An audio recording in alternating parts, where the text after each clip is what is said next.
ঢাকাসহ দেশ জুড়ে দেখা দিয়েছে তেলের চরম সংকট। ফিলিং স্টেশনগুলোতে তেলের জন্য চলছে হাহাকার। ঘন্টার পর ঘন্টা, এমনকি দিনভর অপেক্ষা করেও মিলছে না তেল। ফিলিং স্টেশনগুলোতে দেখা গেছে যানবাহনের দীর্ঘ সারি। অনেক চালক রাতে লাইনে দাঁড়িয়ে থাকলেও পরের দিন দুপুর পর্যন্ত তেল নিতে না পারায় ক্ষোভ প্রকাশ করেন। এই তেল কাণ্ডে পুরো দেশ জুড়ে সৃষ্টি হয়েছে তীব্র যানজটও। রাত্রে 2টা বাজে এখানে বউবেটি হালাতি এখানে আসছে 2টা বাজে। 2টার থেকে রাত্রে দিনে 12টা বাজে এখনো তেল পাওয়া যেতেছে। অন্যদিকে সরকারের পক্ষ থেকে দাবি করা হচ্ছে দেশের ইতিহাসে সবচেয়ে বেশি জ্বালানি মজুত রয়েছে। তবে ঢাকাসহ সারা দেশের চিত্র বলছে ভিন্ন কথা। এছাড়াও পাম্পগুলোতে নেই কোনো নিরাপত্তার ব্যবস্থাও।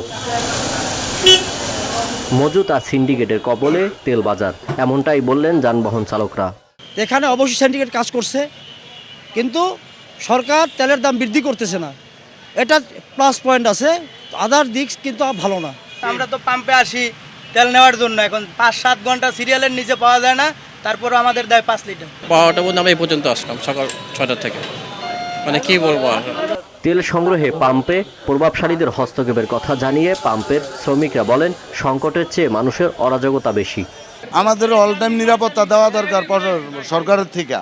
এই জায়গায় সেনাবাহিনী দরকার, কারণ উল্টাপাল্টা আইসো তেল চাই, আমি অমুক ভাই, আমি তমুক ভাই, আমি অমুক বিশ্ববিদ্যালয়ের, আমি অমুক জায়গার প্রভাব খাটায়, আমাদের সাথেই প্রভাব খাটায় জনগণ। সরকারের নিয়মে তেল সরবরাহ করা হচ্ছে জানিয়ে পাম্প মালিকরা বলেন, এই মুহূর্তে কোনো সংকট নেই, সবকিছুই নিয়মে চলছে। আমি ঝুঁকি না, বা আমার তেলও ঝুঁকি না, ঝুঁকি হলো পাবলিক এসে অহেতুক দাবি করে। আর গাড়িতে কি রাস্তায় গাড়ি কম দেখতেছেন?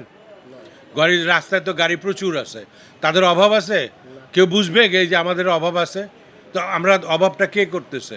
জ্বালানি তেল সরবরাহ এবং সংকট সমাধান করতে সরকারের প্রতি আহ্বান সাধারণ মানুষের। তেল থেকে তেলবাজি, চোখ যতদূর, তেলের জন্য হাহাকার আর দীর্ঘ লাইন ততদূর। সাধারণ মানুষ বলছে সরকারকে কঠোর হওয়ার আহ্বান, আর পাম্প কর্তৃপক্ষরা বলছেন এই মুহূর্তে নিরাপদ আর সংকটাময়ের মধ্য দিয়েই চলছে তাদের 24 ঘন্টা সার্ভিস।